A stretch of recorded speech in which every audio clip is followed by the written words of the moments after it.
Kangkung adalah salah satu jenis sayuran yang cukup banyak diminati oleh masyarakat kita ya sobat. Bukan hanya kalangan orang dewasa, anak-anak juga pastinya banyak yang suka makan kangkung, ya kan?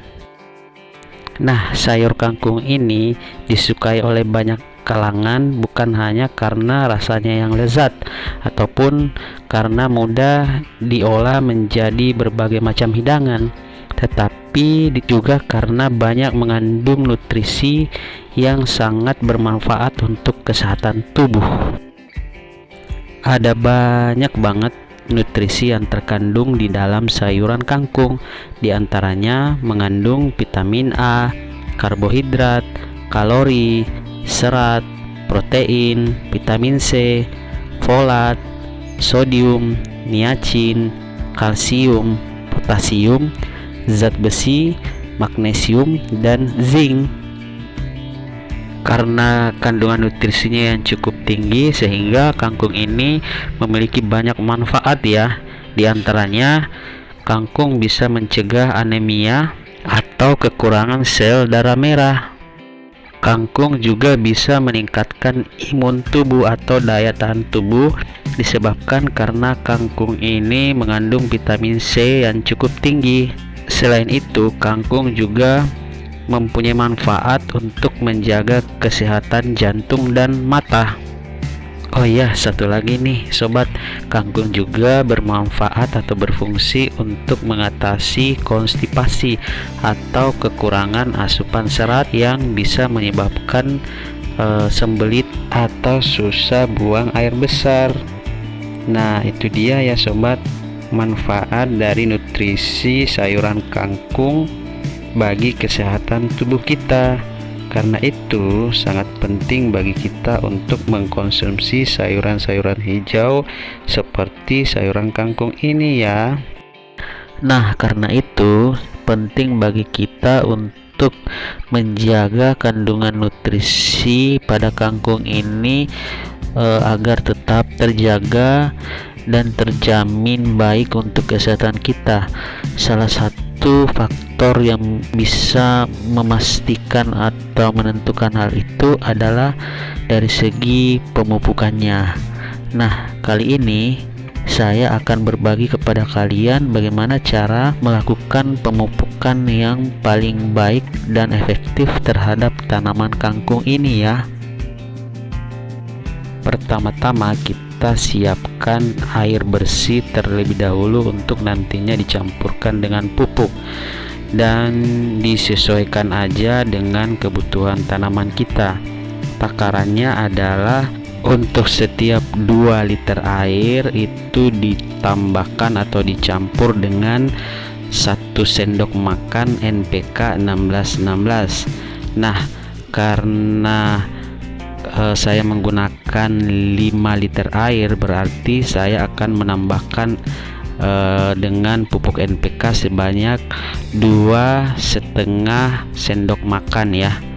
Setelah NPK-nya sudah kita tambahkan sesuai dengan takarannya, maka langsung aja diaduk sampai terlarut dengan baik bersamaan dengan air yang sudah kita siapkan. Nah, dari namanya aja NPK sudah ketahuan bahwa pupuk kimia ini sudah mengandung 3 unsur hara utama yang dibutuhkan oleh tanaman, dan persentase atau angkanya di belakang 16 16 16 itu menandakan banyak kandungan unsur haranya yang terdapat di dalam pupuk ini, yaitu mengandung nitrogen sebesar 16%, fosfat sebesar 16%, kalium sebesar 16%. Dan selain ketiga unsur itu, NPK juga mengandung kalsium sebesar 6% dan juga magnesium sebesar 0,5%. Oke sobat, sekarang waktunya saya untuk melakukan pemupukan terhadap tanaman kangkung yang ada di pekarangan ya. Ini dengan dosisnya seperti ini.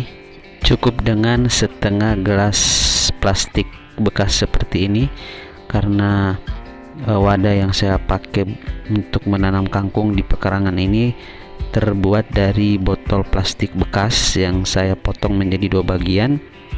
Jadi untuk pemberian pupuknya cukup dengan setengah gelas plastik aja ya, jangan terlalu banyak karena kangkungnya juga masih kecil, jangan sampai overdosis.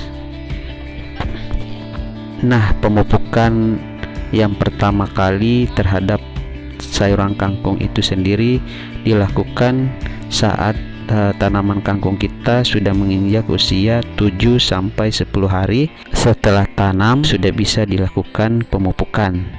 Bisa menggunakan pupuk NPK 1616 seperti yang saya gunakan, ataupun memakai pupuk organik atau non kimia. Kalau saya sendiri untuk tanaman kangkung, karena ini untuk dikonsumsi sendiri di rumah, jadi saya kombinasi aja ya. Untuk pemupukan pertama saya menggunakan NPK 1616 dan pemupukan susulan itu setelah tanaman kangkung saya berusia 17 hari atau 1 minggu setelah pemupukan pertama. Dilanjutkan dengan pemupukan kedua dengan menggunakan pupuk organik cair atau pupuk alami yang saya buat sendiri, seperti itu. Yang perlu kalian ingat adalah saat pemberian pupuk terhadap tanaman kangkung ini jangan dilakukan dengan cara ditabur atau dalam bentuk butiran, karena biasanya itu akan rawan terkena pada batang kangkung kita yang masih kecil. Kalau pupuk itu mengenai batang ataupun daun daripada tanaman kangkung kita, bisa menyebabkan sayuran kangkung kita mati, layu, karena sifat daripada pupuk kimia itu adalah mengandung panas dan cukup keras, sehingga untuk pemupukan sebaiknya dicampur atau dilarutkan dengan air terlebih dahulu. Pemberian pupuk dengan cara dilarutkan ke dalam air terlebih dahulu jauh lebih efektif jika dibandingkan dengan pupuk yang ditabur, karena kalau kita larutkan dengan air terlebih dahulu maka pemberian pupuk terhadap tanaman kangkung kita bisa dilakukan secara lebih merata ya, karena cukup dengan menyiramkannya saja. Kalau ditabur itu kan pada saat kita menaburkan pupuknya misalkan di skala besar, skala luas, saat kita menaburkan secara manual itu kan prosesnya bisa aja ada yang dapatnya banyak, ada kangkungnya yang kenanya sedikit ya, seperti itu. Beda kalau disiram kan lebih mudah untuk mengaturnya, seperti itu. Dan pemberian pupuk dengan cara dilarutkan ke dalam air untuk skala besar itu bisa dilakukan penyiraman susulan ya. Kalau misalkan kamu khawatir dengan adanya sisa-sisa pupuk yang masih tertinggal pada daun maupun batang kangkung kita, maka segera setelah itu langsung aja dilakukan penyiraman susulan, sehingga sisa-sisa pupuk yang masih menempel itu langsung bisa dibersihkan dengan penyiraman tersebut. Dan beda halnya kalau misalkan pemberian pupuk secara tabur, kadang walaupun setelah disiram biasanya masih ada tuh butiran-butiran pupuk yang posisinya menempel pada batang kangkung kita, sehingga bisa menyebabkan layu atau mati. Oke sobat, cukup sekian dulu video kali ini. Thank you, sampai jumpa di video berikutnya.